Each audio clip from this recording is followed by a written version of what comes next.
It's only spilled milk. Dysfunctional families are stressful. Little things cause big problems and things are blown out of proportion. People often have the experience in a dysfunctional family kind of walking lightly, walking on eggshells, afraid to do something that's going to set somebody else off or get somebody else mad or make somebody else upset or, just all that kind of stuff. It's just, there's a lot of stuff going on and people overreact to lots and lots of things. I remember in my early 20s when I first started going to a 12-step program, I had a sponsor and she made a profound statement to me. She said, spilled milk used to be a big deal in my family and now it's only spilled milk.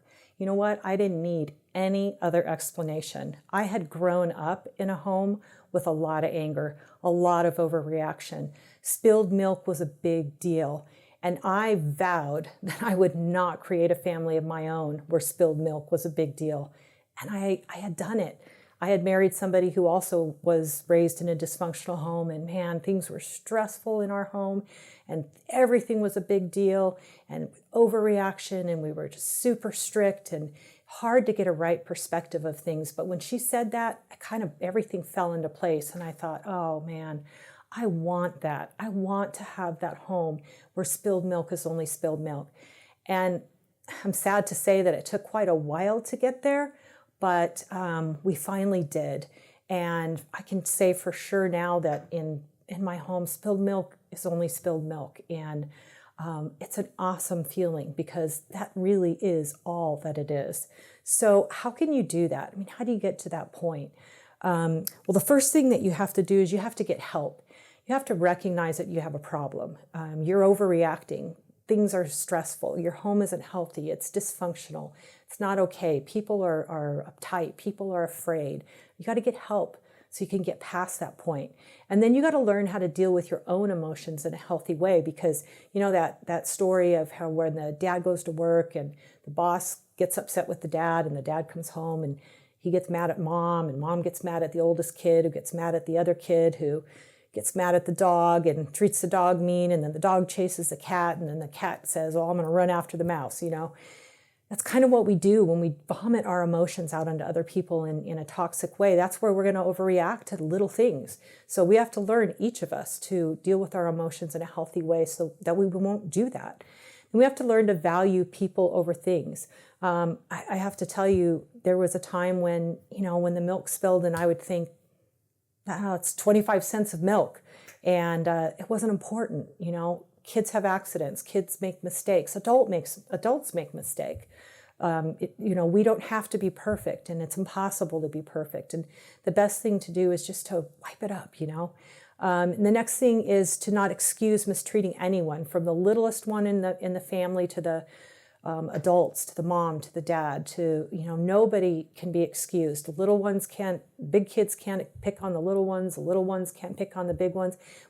We gotta treat everybody the same and make no excuses or rationalizations. So when you mess up, you overreact to that milk or to that situation, you gotta apologize, take responsibility. I'm sorry, I overreacted. By taking responsibility, you can help it some, and then you also acknowledge that, hey, I got to do better. And then that will remind you that you need to continue to improve.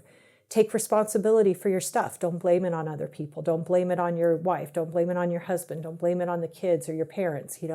Take responsibility for your own stuff.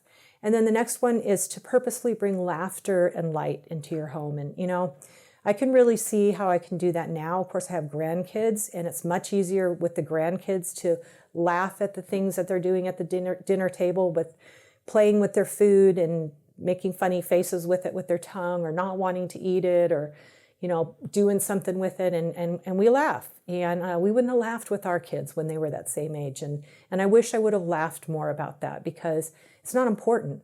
And the laughter and the lightness and the relationship that you have at that moment is much more important than whatever it is that's going on. And then you got to watch around you, take responsibility and pay attention.